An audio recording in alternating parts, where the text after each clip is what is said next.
Thank you very much. Yes, I have two main interests. The one is on semantics, and that will be concept formation. That will be the topic of tomorrow's talk. But for many years I've had as a hobby to study the evolution of human cognition, and it's become more than a hobby. And recently I've been working with some archaeologists, among others Anders Högberg, who is a Swedish archaeologist, but also we have been working at STIAS, that's the Stellenbosch Institute for Advanced Studies in South Africa, together with some South African archaeologists. And the question we are looking at is, what can we see about teaching in the archaeological record? How can we see when humans or hominins became teachers? So one first question is Homo sapiens really the only species that teaches? And so I will say a few things about what is known about teaching among animals. But this is not a simple question. So the first problem is to understand what is meant by teaching. And this is actually one of the core things we are discussing in this work. I mean, how can we distinguish different forms of teaching? So I will spend some time on talking about what teaching is. And the second question is, which forms of teaching can we find in non-human animals? What can we see? What can we see of traces of teaching there? And the third question is then what can we learn from archaeological, maybe anthropological material about how teaching has evolved in humans.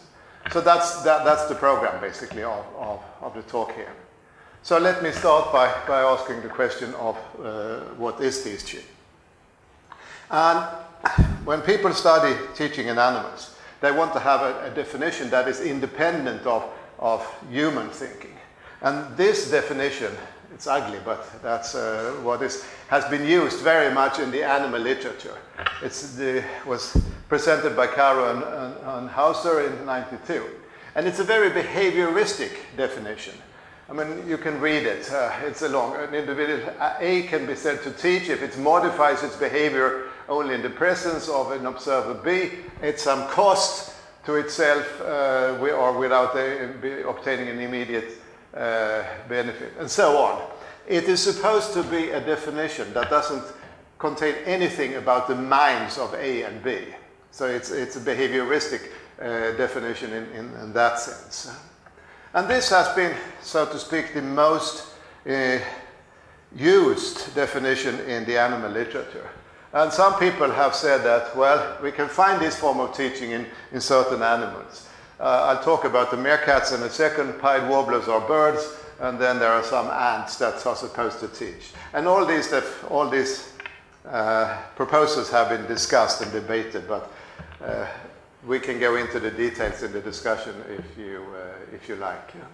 So, first question, do meerkats teach? These are South African animals. They live in a semi-desert. They mainly feed on scorpions. They are sharing a scorpion here. And this is an adult, this is a fairly young pup. And what happens is that the scorpions are dangerous to the young pups because they have this sting at the back. And that's not easy to handle. An adult can handle a scorpion, dismantle the sting, and then eat the scorpion. So what happens is that the adults, when the pups are young, they bring back a scorpion that is mutilated. They take away the sting. And then the pup can practice on this scorpion. And then as the pups grow older, they bring back less and less mutilated scorpions, and they learn how to handle these animals. So this is thought of as teaching, and it fits with the definition of Caro and Hauser. The adults, they modify the behavior at the cost to themselves. I had to prepare the scorpion, and so on and so on. So it's been interpreted that this fits with the definition of Caro and Hauser. Now the question is this really teaching? And that depends on if you want to interpret teaching as an intentional thing. Do the parents or the adults think about what the pups know about this thing. I mean, that would be some kind of mind reading, knowing what the pups don't know, or thinking about that. And it turns out, in closer examination of these animals, that the parents don't care about what the pups know. They only prepare the scorpions in accordance with the age of the pup. So they don't care about how much the pup has learned and not learned. It's only the age. So this means that it seems that they don't have any understanding of the knowledge of the pups. They adapt their behavior according to the age of the pups, but not according to their knowledge. So that makes the claim of teaching a little bit less strong here. So let's go back again to what is teaching. Another definition, I mean, I gave you the behavioral definition from Cowra and Hauser. Another definition that I think is what we commonly use as when we talk about teaching among humans is to say that the teacher understands that the learner does not know and helps B to learn the fact or skill. And this is an intention of the teacher to teach the student here. So here we have a definition that involves mind reading or theory of mind. You understand that the student doesn't know. And that involves an intention that you have the intention to teach the student something. So this definition would not be accepted by behaviorists because it involves mind reading and intentions. But from a cognitive point of view, this is what we normally mean by, what I think we normally mean by teaching when we think about it. Then we have a more advanced definition, and this is something that anthropologists very often use. Teaching occurs in formalized settings such as classrooms. The intender intends to teach knowledge transmission as unidirectional. Pupils are passive recipients. Knowledge is verbally communicated. This depends on a fairly advanced system of teaching. We have organized teaching, teachers as roles, and you have particular systems, schools, classrooms, or something like that. I don't want to use this definition because it's something that probably comes very late in the evolution of human culture, that we get this kind of formal, structured teaching. I basically want to stick to the intentional definition. But I would say that, I mean, I did this work together with Anders, and we don't really want to stick to a particular definition. We want to divide skills of teaching in several types, or several levels, if you like. So instead of focusing on the definition, we want to analyze different types of teaching and look at the cognitive and communicative demands. And when I talk about cognitive demands, I mainly talk about what kinds of mind reading are necessary for the different types of teaching. Or philosophers call, well, what I call mind reading is what philosophers call theory of mind. Psychologists sometimes call it intersubjectivity, but I will use the term mind reading here. And communication is then what kind of teaching presumes language? What kind of teaching can you do without language? What kind of teaching can you do with gestures? So we'll break down different forms of teaching depending on different backgrounds, cognitive and communicative backgrounds. But before I go into the different levels of teaching, I want to make a distinction between learning between imitation and by emulation. And this is a distinction, I think it comes from Tomasello, but I'm not sure, it doesn't matter. Emulation is that the learner observes the outcomes of somebody's actions and tries to reach the same outcome. I will talk a bit about chimpanzees. Chimpanzees do nut cracking, they do honey fishing, or termite fishing with sticks. And the youngs, they look at the adults, then they can imitate the behavior of the adults. But sometimes they don't imitate, they just do something else. But their goal is to obtain the food, the nut or the termites or whatever. And imitation is something a little bit stronger, that you look at what the adult or the role model does, and you try to do the same thing. You perform the same actions. So emulation is not directed to the same actions, but imitation involves the same actions. And this has been studied a lot, particularly by people from St. Andrews in Scotland, Andrew Whiten and others, in chimpanzees and in small children. And here is a case where chimpanzees are cracking nuts. They have a nut here, it's very hard, and they have a big stone, an anvil, and then they have a hammer stone, and I try to crack it. And this is quite tough, it's difficult to learn. And the children, they watch this. And it takes them 4 or 5 years to learn to crack a nut, because you have to be fairly strong and you have to do it in the right technique. But they imitate. Or, well, we don't know they emulate more than imitate, I would say. One thing to note here is that the adults never show the infants how to do. There are a couple of examples of when a mother shows her infant how to hold the stone, the hammer stone, but she doesn't show how to do it and anything like that. There is no teaching going on here. Very, very few observations of that. So they do, this is their everyday business, and the youngsters, they just look on and emulate. And based on that, studies of this, I mean, they do it in the laboratory with more artificial studies, that children imitate what humans do, and they even over-imitate. They do things that are not necessary to obtain the goal. That's over-imitation. But chimpanzees in general just emulate. If there are different ways of solving a problem, the chimps take the simplest path. And, but sometimes they imitate. The situation is a bit complicated, and I don't want to go into the definition, in the details here. But I just want to have this distinction between imitation and emulation, because that would be useful later here. Then we have learning by facilitation, or by scaffolding is another possible word here. So a typical example is that a cat mother brings home a half-dead mouse to her kittens, and then they can practice on catching the kitten catching the mouse and learning how to eat it. So this is the kind of typical situation. But again, the cat mother doesn't show the kittens how to handle the mouse. She doesn't show how to hunt or catch it or whatever you do with the mouse. She just brings home the mouse. So she facilitates the learning of how to handle the mouse by bringing it home. There is no teaching, actually, but it's learning by facilitation. And we find this in other species. Bird parents indicate where food can be found. If they find something on the ground, they go and peck there, and they encourage the chicks to go and peck on the same place.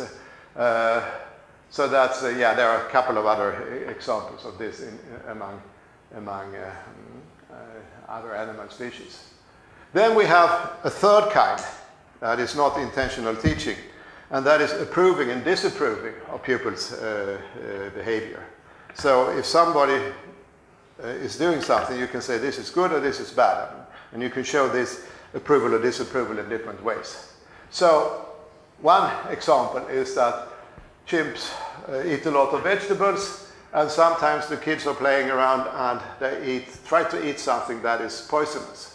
The mothers know that it's poisonous, so they take away this plant from the infant, and that's a kind of disapproval of the behavior of the infant. Sometimes they even punish the infant for doing this. So that's one example here. Another example is this typical thing that there is aggressive behavior towards another one. So you're disapproving, this dog is definitely disapproving of that dog's behavior. Note that this would, we sometimes say that I will teach you a lesson in relation to aggressive behavior. But this kind of behavior doesn't fit with Caro and Hauser's definition, because this behavior is to the benefit of this dog. By being aggressive, it can keep this food. But on the other hand, this animal learns to avoid coming close to the aggressive dog here. So there is some kind of learning going on in this kind of aggressive encounters. Do we want to call this teaching? Well, I'm not sure. It's not intentional teaching on part of this animal, I think. And we find other examples. Macaque mothers encourage their infants to walk so they can become independent earlier. That's a kind of approving of the behavior of the infants. And this is another species of monkeys. They look at when juveniles can obtain food for themselves and not. So when the juveniles, the infants, are big enough to get their own food, the parents stop feeding them. And if the infants come begging for food, then if the adults know that the kid can get food for itself, it will not give. It will disapprove of this begging. So they monitor the skill level of the juveniles, and they adapt their behavior in accordance. So that's some examples of approving and disapproving. But one question here, yeah, and another example would be adults often influence what's allowed in play. I mean, if you have this rough and tumble playing with kids, sometimes they intervene and stop, break up an aggressive play or something like that. But the question here is this intentional teaching? Are the animals doing this on purpose? I mean, do they have some intention in mind? Well, we don't know. It's very difficult to find out whether animal behavior is intentional or not. So that's a big question, and it's very much discussed among ethologists whether this behavior can be seen as intentional or not. Some say yes, some say no. And I don't have to give an answer here. We can maybe discuss that afterwards if you like. But I want to introduce Dennett's hierarchy here. He has distinguished levels of intentionality here. So 0th order, that means no intentionality. 1st order intentionality means that the teacher wants to modify the behavior of the pupil. I have an intention that you can learn this skill or whatever, or you can learn to get your food. And the 2nd order is that the teacher wants to modify the mind of the student here. So we have these, we can look at different teaching attempts and see whether they are 0 order intentional, 1st order, or 2nd order. It's sometimes very difficult to judge whether it's 1st, 2nd order intentionality. But still, I think it's a very useful concept to have in analyzing different forms of behavior. Yeah, so that's the background, so to speak. Now I want to get into the real main part of the presentation here. And I want to discuss different levels of intentional teaching. Now I've talked a little bit about what kind of teaching or learning you can find in other animals. Left open the question whether this is intentional or not. Now I want to focus on intentional teaching. And here we have distinguished between 6 levels of intentional teaching. The first one is approval and disapproval. Approval and disapproval can be non-intentional or intentional, but now this is the intentional part of it. The second is drawing attention. I want you to see something. I want you to attend to something. The third level is showing how to do. I demonstrate for you how to solve a problem, how to crack a nut or how to make a stone axe or whatever. The fourth level is communicating a pattern or communicating a concept. I will talk about patterns mainly here. So I teach you by teaching you a concept. The fifth level is explaining causal relations. If you eat this plant, you will become sick. Is a causal relation. And the sixth level is narration. The reason why we have put these 6 levels in this order is that they require increasing theory of mind, increasing mind reading, and they require increasing forms of communication. So this is an argument for why there is some kind of evolutionary order in these 6 levels of teaching. And I will get back to that later.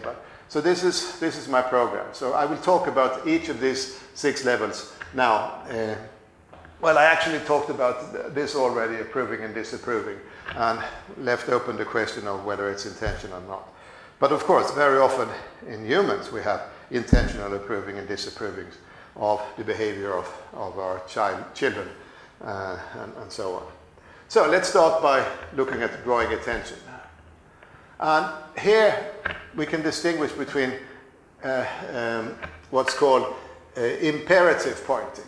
Actually, there is no pointing going on in the wild, in non-human animals. We can teach chimpanzees to point, but they don't do it. We don't have any good, very few observations of the chimps pointing in the wild. There are a couple, but it's not very systematic. But imperative pointing means that you're pointing because you want to obtain something. I'm pointing at a particular piece of food and I want you to get it, or the child is pointing at the toy and it wants the toy. That's imperative pointing. Then a distinction is made with declarative pointing. And that means that I'm pointing for you at an object because I want to share attention with you. I want you to look at it, and I want us both to look at it. This is the declarative pointing. And it's been discussed whether we can find declarative pointing among chimpanzees or other animals. Some of the animal researchers say that yes, chimpanzees can have declarative pointing. Some say no, they can't. That's still a debate here. But important here is that the declarative pointing involves a very important form of mind reading, that is joint attention. And joint attention means that I see that you see, and you see that I see. We are both looking at the same object. That's joint attention. So the question is whether we find joint attention in other animals or not. But that's part of the declarative pointing. So we already have some form of mind reading. Then, of course, this is intentional because the teacher's intention is that the student focuses on a particular object or action or feature of the object. The teacher has an intention of achieving this joint attention. And of course, it can be combined with approval and disapproval. It is possible that we find traces of this in other animals. As I said, it's open for debate. So that was the second level, drawing attention. Now we come to the third level, which is showing how to do. And I just have a couple of examples of human behavior where we are showing how to do something. You don't think of it, but this is a very common phenomenon in human. We don't do this very much in school, but as a parent, we show our kids how to tie their shoes or how to eat or how to ride a bike, I don't know what. I mean, we show them how to do things. And we're not conscious that this is a form of teaching. But I think that this is a very central part of human teaching. It's not part of the formal schooling. Of course, you can do show how to do in schools as well. But being part of an ordinary society, growing up in a family or in a village, we teach the young by showing them how to do things. My point here is that this does not require language. We can do a lot of this without saying anything. I mean, you could do it without language. I mean, of course, we use language when we have to, but we don't have to do it. You can do a lot of this without language. So, on the level of communication, we don't need language here. We need a bit of mind reading and knowing that the others don't know how to shoot a bow or how to perform this dance step or whatever it is. I mean, you can imagine lots of other examples. So it presumes, this is important. This presumes imitation rather than emulation. I mean, the father here wants to show the son how to perform this action of shooting with the bow. I mean, it's not sufficient that the kid achieves the goal of getting away. He wants to show it exactly how to do. And the same thing goes for dancing here. You need to have imitation. It's not sufficient that you reach the same goal here. And one thing that is another important here is that demonstration can lead to pantomime. Pantomime means that you're doing something. I'm showing you how to knap this stone or how to open something without actually doing it. I mean, if I'm teaching you how to crack a nut, I can't crack the nut because then there is nothing for you to practice on if the nut is already cracked. I just have to perform, pantomime the movement that you should do when you're cracking a nut or whatever. I have to leave the actual try to the students here. So pantomime is quite closely related to demonstration. It's some forms of teaching how to do things presume pantomime. I will not say very much about pantomime, but I have developed a little bit more theory around that, but I leave that for the discussion. And then, of course, it presumes joint attention. You both have to look at the bow, you both have to look at the legs and so on in order for this to work. This really builds on establishing joint attention to what you're doing.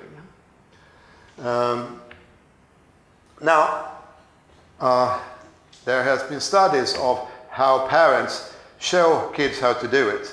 And I don't know if you're familiar with the term motherese. Motherese is a particular form of language that mothers or siblings or even fathers use when they are talking to an infant. They emphasize the vowels, they emphasize certain aspects of language. You talk to a child in a childish way. That's motherese. So you're emphasizing certain things in your speech. It's been discovered that we do the same thing when we are showing our children how to do. We're emphasizing certain things. We show them the beginning and end of an action. We pause between different parts of the action and so on. And we exaggerate the movements when we do the demonstration. So it has the same structure as motherese. We do that. We exaggerate the parts of the demonstration just so that the learner, the child, finds it easier to pick up the right and the most important parts of the demonstration. So we are highlighting the initial and final places, and for instance. And of course, the teacher's intention here is that the student can imitate what it's doing, that it can perform the right action. And there's a lot of approval and disapproval going on here. There's a lot of drawing joint attention and so on. So this demonstration builds on the earlier levels. If you're doing something wrong, there will be disapproval and so on. That's the third level. Now we get to the fourth level. That is communicating a concept. And here I want to say that I make a big simplification. I talk about concepts as patterns. You have to discover patterns in the world. We can discuss this simplification, but let me just go on. So I will soon talk about this notion of a platform in stone napping. I'll talk about that later. But we can talk about, if you're teaching somebody that this plant is edible and that plant is poisonous, they may be very similar. Or that mushroom is poisonous, that mushroom is edible. I mean, you have these white mushrooms, very similar, the champignons and the white toadstools. One is good and the other one is very poisonous. And you have to teach what are the right details of these mushrooms or these plants that makes them distinguishable. So you have to teach the learner what are the patterns that are relevant here. I mean, the plants may all be green, they're growing in the same place, or the mushrooms are all white and so on, but you have to pick out the right details of the objects that make them distinguishable. So that's why I call them patterns here. And of course, you can teach animal movements. If you're out hunting, you need to distinguish, or you can talk. Another good example of patterns is of course tracks on the ground. If you're out hunting, you have to read the tracks, and you have to make a distinction between the track of a hyena and the track of a dog, for instance, or whatever. I mean, you have to find the patterns, learn the patterns of different tracks. Or in other animal movements. I mean, you can imitate the jumping of a frog or the running of a horse. I mean, kids do this all the time. That's a kind of bodily imitation. You're showing the action, the movement patterns of different animals. And you can do it iconically with gestures and so on. Use the antlers of an antelope or I don't know what, lots of other examples. So my point here is that we don't need very much of language here. Still, we don't need language. Gestures may be very helpful. I mean, jumping here. This is a pantomime. You're using a pantomime to show what the frog is doing. So you can communicate the concept of a frog by pantomiming its behavior. So here, pantomime comes in as well. So you can communicate it with gestures or pantomime. But of course, if you have language, you can use language to communicate what is different between mushrooms or with different kinds of plants and so on. And of course, that the student learns a concept. Now get back to Dennett's two levels of intention. Learning how to do something, I mean showing how to do, that's first order intention, because you want to modify the behavior of the student. The student should learn to do something in a particular way. Teaching a concept is second order intention. You want to modify the mind of the student. You understand? This is more advanced. Of course, if you learn to distinguish between a poisonous and a non-poisonous mushroom, that would show up in behavior. But still, the important thing is that you learn this distinction before you try to eat the poisonous mushroom. So teaching concepts means trying to modify the mind of the behavior. So here we have the second order intention, if we follow Dennett's instructions here. I want to make a distinction. Now we get into, I mean, I've tried to say that for these levels we don't need very much of communication. And I want to distinguish between two kinds of communication. One is signaling, and that's what we find in lots of animals. They signal the presence of a danger, presence of food, presence of a mate, mother-infant signaling, and so on. But animal communication is always about what is here and now. It's communicating about what's happening in the environment. On the other hand, we can talk about icons and symbols. I mean, icons like gestures or symbols like words. This is the Persian triad here. The important thing is that icons and symbols can refer to things that are not present. I can jump like a frog, but the frog is not here. I just want you to get the idea of the frog. Maybe I want to tell a story. I want to have a pantomime about what happened to the frog or whatever. So icons and symbols are communicating about what's not present. And that's the most important part. There is a linguist, Hockett, who said that this kind of communication is displaced. It's about what's not here and now. And we can also introduce that icons and symbols have the communicative sign function.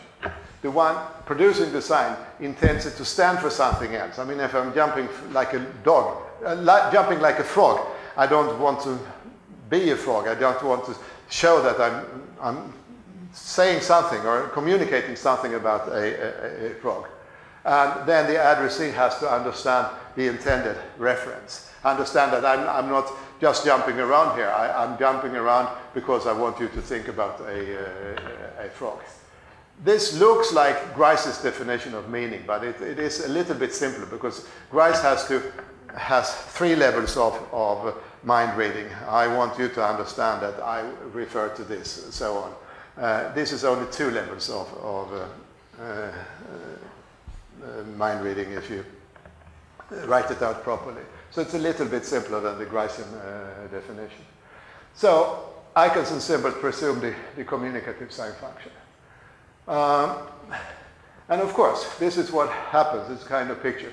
I've seen this deer down by the river, and I try to communicate to you. I point with my finger to where it's happened, and I can either show the antlers and so on, or I can use some kind of sound here that I use as reference for, or a symbol deer, and then I want you to think about this reference so that we can cooperate about hunting this deer.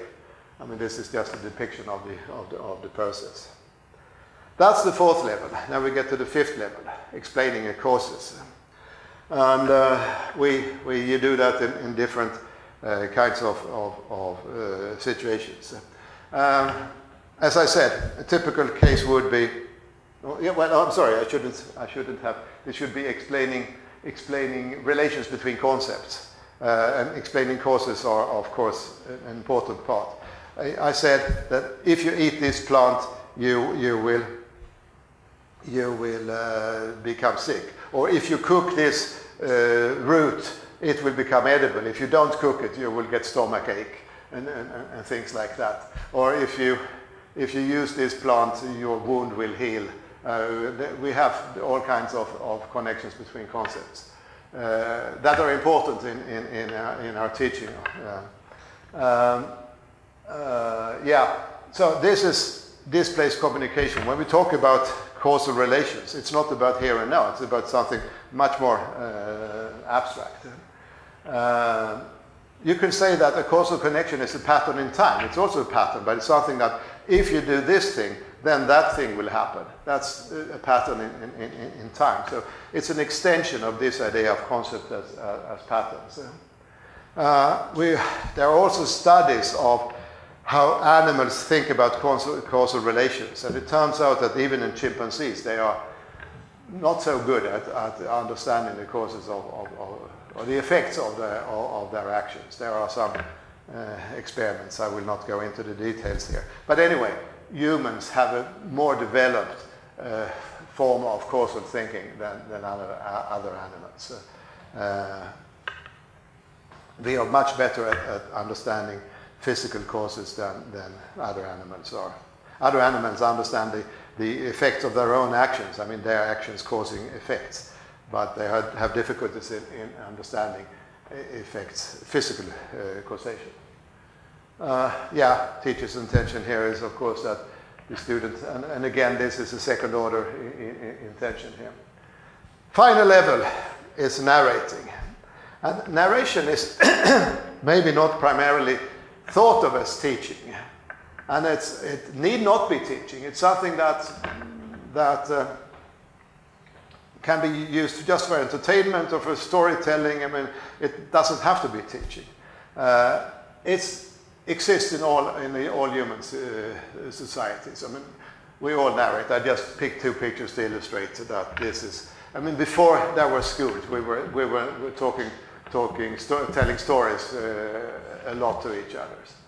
And of course, there can be a teaching element in this. And the listeners, they learn vicariously. They learn from the successes or mistakes of other people. I mean, if they've gone hunting or gone cooking or have social interactions, they learn about what is successful and what is a failure. They don't have to make all the mistakes themselves. They can learn from the mistakes and the successes of other people, from the stories about what's happened in particular interactions. Narrating, by definition, requires some form of symbolic language. Maybe you can narrate, you can perform with gestures or a sign language. You don't have to have spoken language, but it needs some form of symbolic language to be communicated here. And narration is fairly high on the communicative level. So, this part I will finish by summarizing it in an ugly table here. So I have my two types of non-intentional teaching. This is the facilitation and disapproval or approval, and then I have my 6 levels of the intentional teaching. Here are the intentions of the teacher. Here are the mind reading involved of learner and teacher, and these are the communicative requirements. I don't want to go through all the details. I think I've said most of the different parts here. But the important thing I want you to notice here is that, the intention of teacher is maybe not so easy, but here, in mind reading, you can see that it becomes more and more advanced here. Here you don't need any mind reading. Disapproval, approval, maybe empathy helps. Similarly for the same thing here. Then drawing attention means that you need to have joint attention. I see that you see that I see. And demonstrating, I forgot to say that if I demonstrate something for you, I have the intention that you want to learn this, and you have the same intention, that I want to learn how to shoot a bow or how to perform these dance steps. So it involves joint intention, and that's an even more advanced form of mind reading. And then here we get down to this understanding sign function, which is a fairly complicated mind reading story as well. So my general idea is that we have increasing forms of mind reading as we go down the table here. And we also have increasing forms of communication. Facilitation that need not be any communication. Here you have to say it's good or bad. I mean, it's an evaluative expression. You can do that with body. You don't have to use any language here. This uses pointing or can be done by gaze direction. Here you have pantomime, and now we get down to using iconic gestures. We had including the sign function, explaining. We can still be talking about the current situation here, but in explaining concept relation, we need to have this displaced communication, not talking about here and now. And then narrating, you need a fairly complex language. So again, increasing forms of linguistic or communicative structures here. And this analysis, I think, provides evidence that this is cognitively and bodily easier. I mean, it's becoming more and more difficult. And that's my argument for why we would see this kind of different series of levels in an evolutionary setting. So this is the theoretical analysis of 6 different forms of intentional teaching. That's the end of the second part. Now we get to, is there any evidence for this in the hominin evolution? So now we get to the archaeological part here. And what can we find in archaeology? Well, the problem is that if we look at early hominids, there are very few archaeological remnants, only some stone tools. So Anders Högberg has focused on the stone tool technologies in this analysis. So the oldest stone tools are 3.3 million years old. And they are found in West Turkana, that's a region of northwest Kenya. And they are very crude, but they are made. They're made by some kind of hominin species. We don't really know which species made these, but they're very crude. They only need a couple of flaking events but you can still use them for scraping or for cutting meat or whatever they're used for, these stone tools. The analysis of these tools is that you don't need any teaching. You can learn them by imitation. They are not more difficult to learn than to learn to crack a nut as the chimpanzees do. So here you can learn by imitation or emulation. You don't need teaching. That's the analysis we come up with. Now we get to the next level here, next technology, I should say. And that's what's called the older one, after the Olduvai Gorge in current-day Tanzania. And they are a little bit more complicated. You see that you need more napping here, you need to be a little bit more systematic here. And the analysis here is that this is too difficult to learn by imitation or by just looking on. You need some form of demonstration here, how to do something. You need to perform these things in a particular sequence. First you do this and then you do that and so on. So the analysis is that for these tools, you need to have some form of demonstration available. Of course, you might be very skillful and look at other hominins doing this stone napping and learn by imitation. But it will be more efficient if somebody shows you how to do it. You will be able to learn them more efficiently.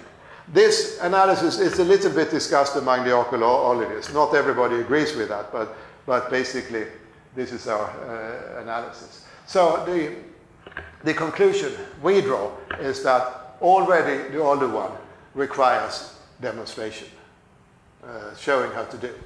And that's where we left. I forgot to say that showing how to do, we haven't found in any other animals. That's the first uniquely human level.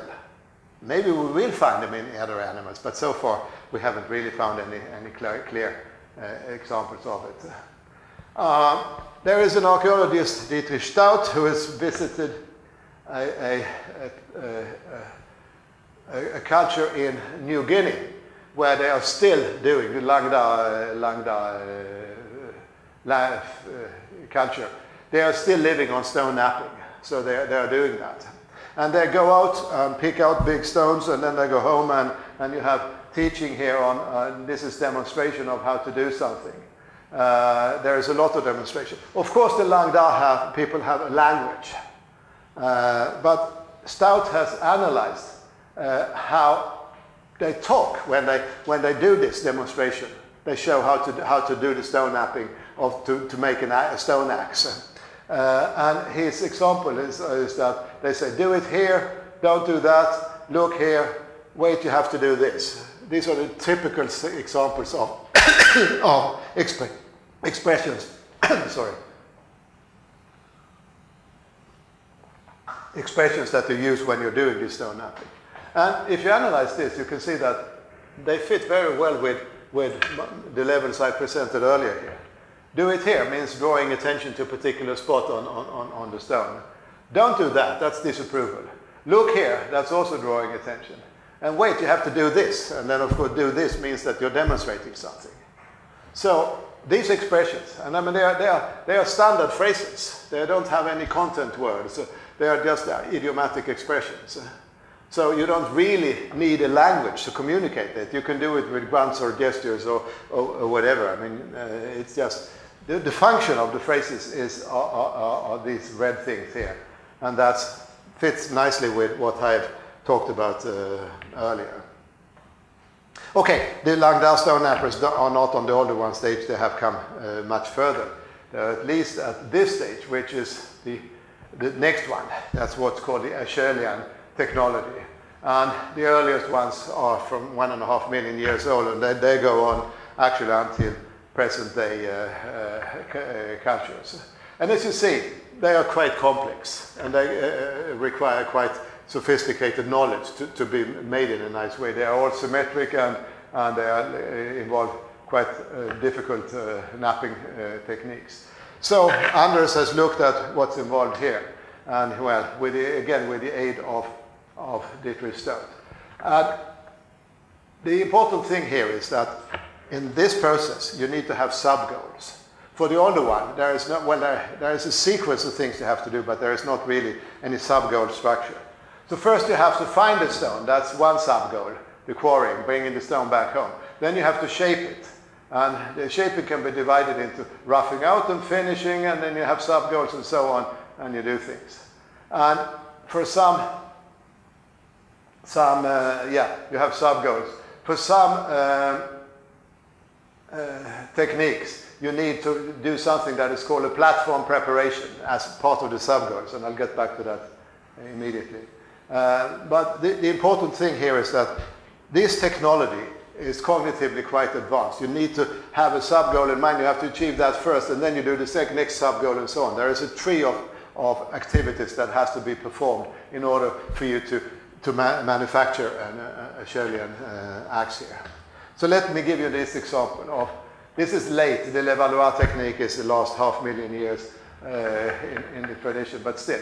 What you have to do here is that first you prepare the stone so you get this general shape, and then you prepare this thing. This is called a platform. You have to make it as basically 90 degrees, a 90-degree angle here. And then, once you've done that, if you're very skilled, you can make a single hit here. And you can make a big, thin flake.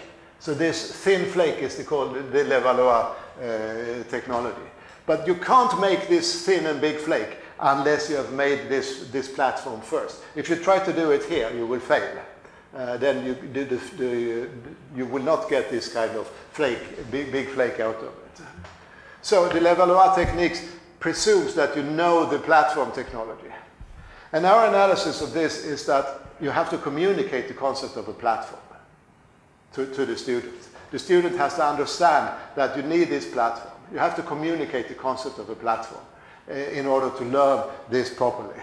There have been currently experiments on teaching Acheulean technologies to students. And the experiments show that if you can communicate via gestures, it works as well with gestures, or via words, then you learn the technology, the technique much earlier, much better than if you don't get this concept of a platform communicated. So we argue that the Acheulean technology requires communication of concepts. It doesn't require language yet, but you have to have some kind of teaching that involves the communication of concepts. So that's, yeah. This is a kind of cognitive demand as well. Keeping a hierarchy of subgoals in mind requires more than imitation. Actually, this is keeping subgoals in mind requires a fairly advanced working memory. You have to, if the tree is complicated, your working memory has to keep track of where am I in this manufacturing tree. And we know that the working memory of humans has been evolving over the millions of the years. We have a better working memory than the chimps have. The napper must identify when a subgoal is fulfilled, and you have to see the patterns, you have to see the platform, or if you're preparing food, you have to see when the food is ready, or if you're preparing medicine and so on, you have to see patterns. Symbolic communication makes teaching more efficient, but you can do it with iconic or gesturing. It's necessary but not sufficient. Of course, even if you know what the concept of a platform is, hitting the stone in the right way still takes a lot of practice. You don't learn this in one day. You need a lot of practice. So in addition to the concept, you need to practice. So it's necessary, but it's not sufficient for skilled napping. I mean, practice comes in as an important part here as well. This is another drawing from, or diagram from Stout. He has analyzed, this is a million years ago, so the older one is 2.5. Then you have the early Acheulean, and then you have the Levallois, which is fairly immediate. And he looks at the accumulated variation, I mean the different kinds of stone tools you do here. But you may as well look at planning depth. How deep are the planning trees that you need to have in order to perform this? And for the older one, the planning is very shallow. I mean, it's one step ahead. But for the Levallois, you have a very complicated tree of planning here. So there has been a development in the planning capacities. And as a consequence, the teaching requirements become more and more advanced as we go along the development here. I'll give one more example of possible evidence. I mean, this is not very strong, but possible evidence of explaining causes here. And that's Neandertal birch pitch. I don't know if you know what pitch is, but I looked it up, and in Polish it's pak. Pitch in German. So this is made from birch sap, and then it was used to put together a flint tool with a wooden handle. I mean, like a glue, and then it was like a glue to put them together, and then you put some kind of wiring around that. But it was used as a glue, and this is a trace of a wooden handle where this piece of birch pitch has been put. But they're 80,000 years old, these pieces found in Germany somewhere. The important thing is that for this pitch to become of the right consistency, it has to be heated at these temperatures between 340 and 400. If you don't heat it enough, it will not be sticky enough. If you heat it too much, it will burn. So to control the heat of the pitch, I mean, this is a fairly narrow band of between 340 and 400 degrees Celsius. It's fairly sophisticated to be able to control the heat in that manner. And our analysis is that this involves some kind of causal explaining.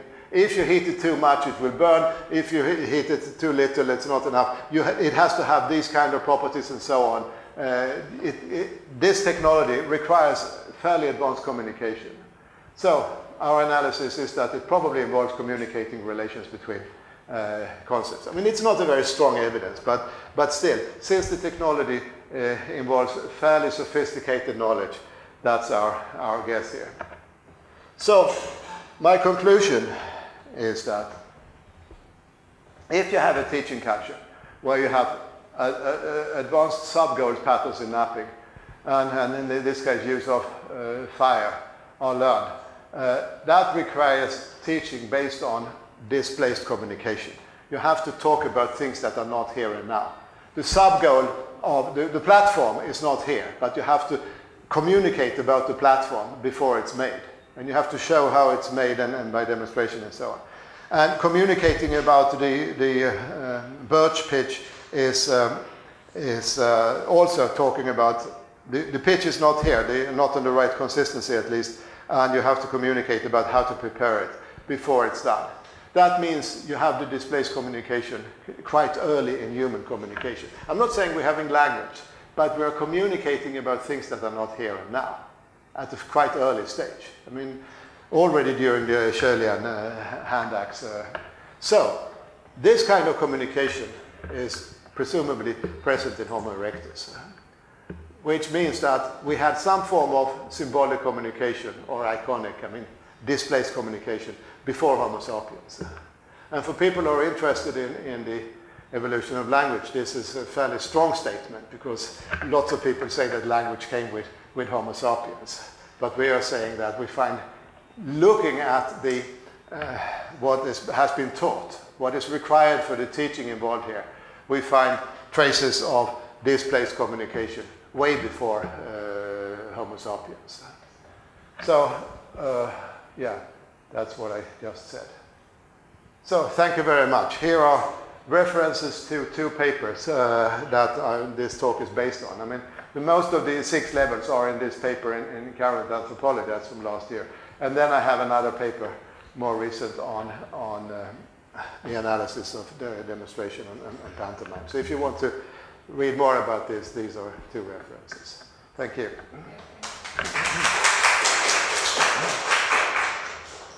I'll open the discussion. Yeah. What about self-teaching or self-learning? This is a pattern of general teaching or learning? Because, for example, animals, at least at home, that they could self-teach. They improve behavior. For example, my observation was quite plain with my pets. Show that they do something better and better, not by teaching them, but they self-teach. But also because of communication, of living with humans. So this is something quite interesting, particularly the second aspect, that we also teach from persons or beings which are deeply superior. Very good question, and a difficult one. Of course, animals practice. I mean, they practice jumping, they practice hunting, they practice fighting, they do a lot of things, and they become better at it. I mean, of course, there is hunting, I mean, like eating the scorpions, you need a lot of practice to do that in a proper way, not to be stung and so on. So you're perfectly right.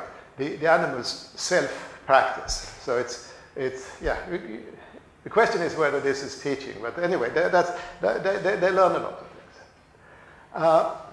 Then you can introduce the notion of a rehearsal, doing the same thing over and over again.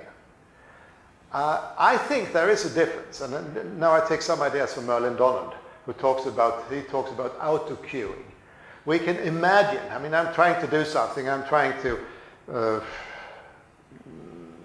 yeah, I mean, if I'm a sportsman, I'm trying to jump over, to perform a high jump or something like that. And I can practice and practice and jump, and I mean, this is like animals. But what I can do is that I can reflect on my previous failure and think about what I did wrong. And then I can take that into account. Or, I mean, all kinds of practices. We make failures. But the difference between us and an animal, I think, I mean, this is a fairly strong statement, is that we have this self-consciousness, we have this self-reflection, which I don't think exists in animals. They have some kind of reward mechanism that if I win in the fight, I should do the same thing next time. If I get the right kind of food, I should do the same thing next time. It's more trial and error learning there. So I think that the capacity to reflect upon my own actions and upon my earlier failures make me a better learner, more efficient learner than just trial and error learning. This would be the difference between non-human animals and human self-learning. No, but you don't know about self of animals. No. Make an analogy, yes. No, of course. No, I am not sure, because one of my cats drinks water just from crane, not from a something like that. And it is clearly that he something invented how to do this. I don't think that it is only means. No. Yeah, it's but it's yeah.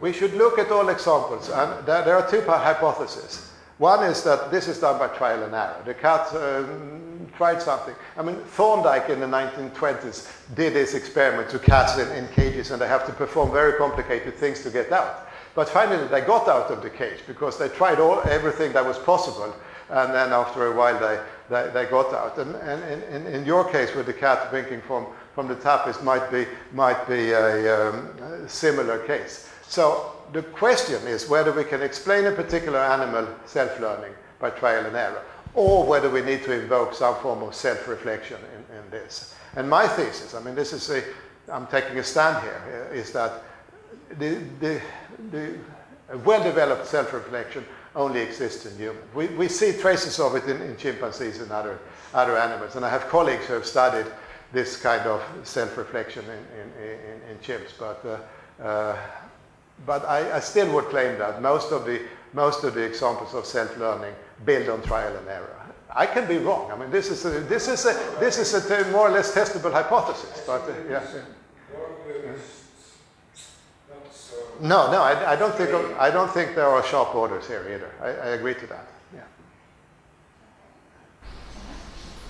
On this low-level teaching, can you tell us a bit what's the mechanism that animals want to be taught? Because want is anthropomorphic, but what makes them accept instruction? What makes them emulate or imitate? Why won't they go asleep, for instance, or just ignore the instruction, which would be, I think, the default behavior? Perhaps I'm a skeptical teacher. No. That's an interesting question. If I see, okay, take the chimpanzees cracking nuts. Mothers sit and crack nuts. Sometimes they let the infant eat a piece of the nut. So and then the infant finds out that this is good, because these panda nuts are very nutritious, very full of fat and so on. So that gives the infant a motivation for getting these nuts. Then, I would say that there is some. I mean, your question is what motivates the infants, and in case of nuts. But in many other cases, I mean, they see that. Take eating food. I mean, they see parents eating food, and they somehow this is motivating. Yeah. I mean, in rats, it's known that a rat will not touch a young rat will not touch new food unless it has smelled that the parent has eaten this food. So they learn from the parents what is edible or not. So they're very conservative. Young rats are conservative. They don't eat new food unless the parents have eaten it. So I think there is some kind of motivational structure here, which is of course a safety measure. I mean, be conservative when you eat stuff. I mean, if you're not conservative, you're taking very big risks of getting poisoned.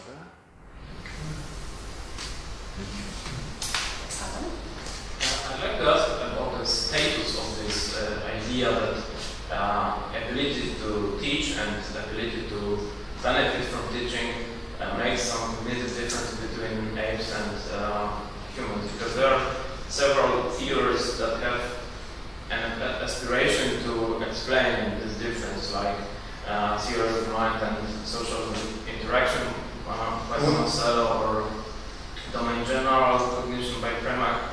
Is this kind of explanation that we became humans because we learned how to teach and how to benefit from teaching, which is quite recursive, because if we learn how to benefit from teaching, we have to be taught in some way. Or this is just another factor that is not an alternative explanation to those other theories. Yeah. Lots of people in anthropology and in the animal cognition literature have asked this question of what drives cultural, why do we see so much cultural evolution in humans or in hominids, but very little. I mean, there is some form of culture even in chimpanzees. They have traditions of cracking nuts or fishing termites and so on. But there is not the same cultural evolution as we see. I mean, we start with early stone technology and it becomes more and more complicated. And nowadays, I mean, we couldn't live without our culture. I mean, most of us would be dead if we didn't have this surrounding society here with all the mechanisms. So the question is, what drives this cultural evolution? And there are different answers. And I'm putting in here teaching as an important driver. I mean, for me, I think this is quite important, that you can transmit knowledge and you can improve knowledge. I haven't really talked about the improvement of knowledge. But there is an anthropologist, Joe Henrich, who has talked about the role of imitation and imitating role models. You're imitating the experts. He has a mathematical model about how it works. And by imitating the experts, you can maintain a particular technique, technology, knowledge within a society. And he also shows that an important part here is that as the number of people in a society becomes larger, the level of cultural transmission becomes higher. So for him, a big driving factor is the number of people in the society. That makes it possible to improve here. If you have very few, you quite often lose technologies because there is nobody there is not enough people to imitate, so to speak, who know the technology. And he has analyzed the case in Tasmania where people lost their technologies. They lost their fishing technologies totally during the last ice age. So there are different theories. Most theories don't bring in teaching. But I mean, I have some ideas about how to model this, that teaching improves this transmission of the cultural knowledge. I'm not saying it's necessary, but I'm saying that definitely it makes the cultural evolution go quicker and be more stable, so to speak. I don't know if that's an answer to your question, but... I understood it gives a boost for more fundamental factors that differentiate apes from humans. Yeah. And I think I've tried to bring out some of the cognitive factors and communicative factors that are needed for, I mean, the more you have of this. I mean, this is kind of course, it becomes a fairly circular reasoning here. More cognition gives more teaching, that gives more to cognition. I mean, but that's kind of reason that is you find in all kinds of evolutionary explanation. Working memory is one aspect, but also the communicative and mind reading factors. Yes. Working memory, I'm very cautious because there are reports that macaques have the same working memory capacity as we do. Yeah. And pigeons, probably. Yeah. There was a funny experiment on pigeons that they can remember 4 things simultaneously. Yeah. I know. And there is this, what's her name? Ayuma, the chimpanzee in Japan, who is very quick at remembering numbers. The difference is the length of the working memory, how long you can keep it in mind, I think. But okay, I would be very cautious too. I agree with you there. But theory of mind, I mean, I brought out that as an important part of the explanation here. And theory of mind may not be caused by teaching. It may be caused by us living in larger groups and having to solve conflicts in the group in a better way. I have to understand what your desires and your intentions are and so on. But that spills over then, that I become more teachable in that way. I'm wondering about something that we could call, let's say, asymmetric teaching. For example, when the teacher does not necessarily possess the skill that he wants to pass to his pupils. For example, if we have, I don't know, a football team and a coach, he doesn't kick the ball, he doesn't run, but he wants his players to perform better, or maybe something simple, a dog trainer, when he does not necessarily go and bring back the branch and jump over some obstacles, but he wants his dog to perform better. And can this occur in animals, or is this a teaching situation? Yeah. Of course, we have asymmetric teaching in experts. I mean, if I'm talking about a sportsman, I mean, a trainer of a high jumper cannot normally not jump 2 meters, but the student may be able to jump 2 meters. So what the trainer does is to bring out the crucial elements. I mean, the teacher can put emphasis on, you didn't perform this step in the right manner. You focus on what you need to improve in order to solve the problems better. The teacher is good at seeing, analyzing. And there may be a bit of pantomime going on in this as well, I think. I don't know of any good asymmetric teaching in animals in any way here. I mean, I've never thought about it, but I can't think of any example of somebody trying to get the children, the infants, the younger, more capable than I am. I would be skeptical of finding something. I don't know of anything like that. Yeah. Okay, before there are more questions. Okay, yeah. So parts of your talk reminds Engel's book, The Role of Labor in Colonization of Apes. But today evening we have a meeting with a talk by a biologist, The Role of Fire in Colonization of Apes. So it is interesting for the biologist. But I have still one question, or 2 questions. What about, because for me more interesting is learning and teaching. For example, dogs. Train as hunting dogs, but even more interesting, guiding blind persons. It's certainly not a natural ability. It is something which requires a cooperation between the trainer and animal. Second is this question of normative pointing out, which is probably in animals, but not declarative pointing out. Because if dogs, for example, warn people, fire and so on, is rather normative.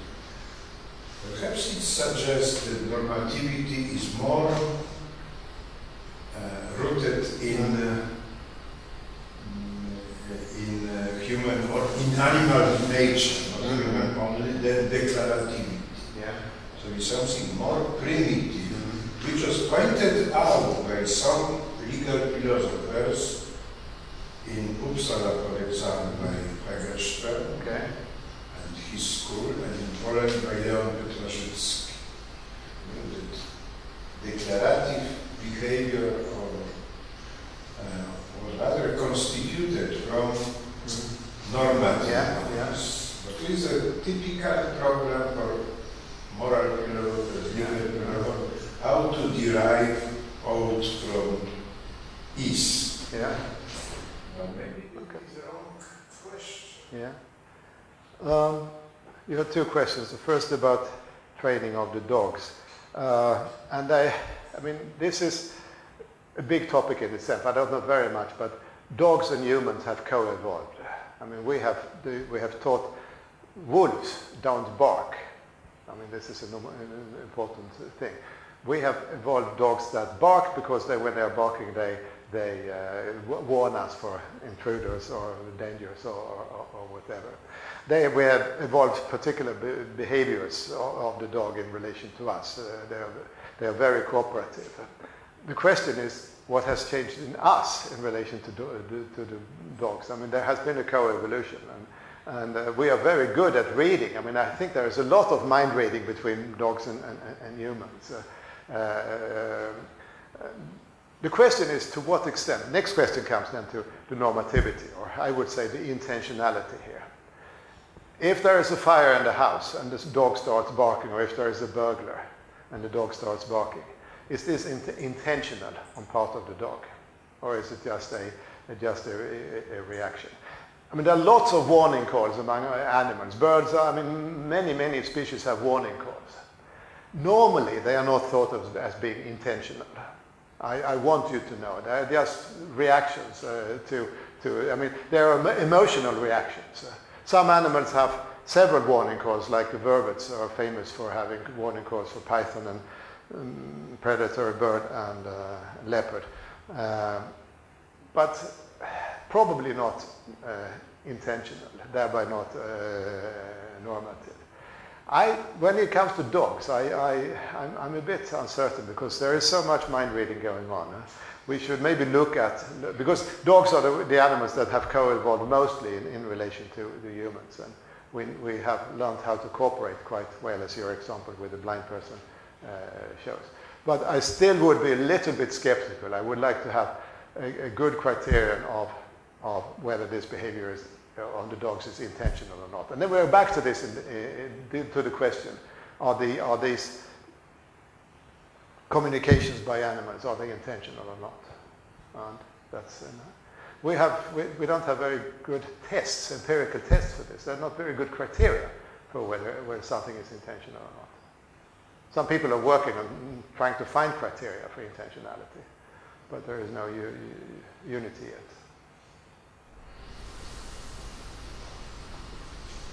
Okay, so I have a question about some of the stages of your initial examples done in your table at the end. Yeah. Namely, the examples about animals that handled scorpions. Yeah. Okay, so there you said that one of the reasons of doubting that it's teaching is because the mother or the parents don't pay attention to the abilities of the children, but only to the age of the children. So what would that mean in terms of the structure, okay, in the sense that how serious is this as an obstacle? Obviously, it's not very serious. Background to my question is what should we think about schooling in humans? Yes, but that sounds the first question.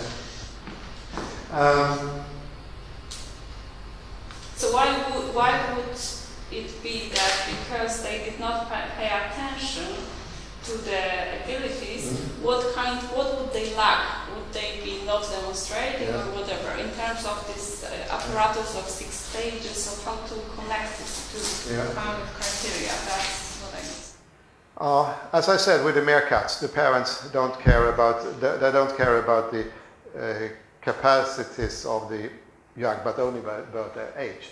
And similar in cats, if a young kitten doesn't learn to play, the mother doesn't help it if somebody is lagging behind in their development, the parents don't take particular care about the infant lagging behind. That's one way of seeing the difference. While in humans, you would, if somebody is failing really, you would normally, I mean, we talk about human teaching, you would normally take extra care of somebody who's failing more than others. So we care more about the capacities of the learners than animals do. I want to say one more thing about what are the consequences for how we organize schools of this theory. Of course, schooling is fairly advanced. I think when I thought about this question, and I think the main thing to learn from this analysis is that we've forgotten about this showing how to do. This demonstration is a very fundamental thing of human the demonstration here of human teaching. We have ended up with schools that focus very much on theoretical knowledge, and we have lost a lot of this kind of practical knowledge of how to do things. And I think that we maybe should bring back more of this kind of practical knowledge in education. That's one answer, I would say, but I'm not sure that's your question. Was that would this kind of practice be completely off this graph, or would it be on the lower level? Which practice? When you sort of teach, but you don't pay attention to the abilities, but only to the age. Yeah. So that would be the. That would be the non-attention. That's the facilitation. So that would be the facilitation. Yeah. So about the meerkats and the cats of facilitation. I'm sorry. So my question was how to put it into the graph, so facilitation here. Yeah, no, I mean the important thing is that there is no mind reading in the facilitation. That's what I find lacking here. Any more questions? If there are not, let's end this. Okay.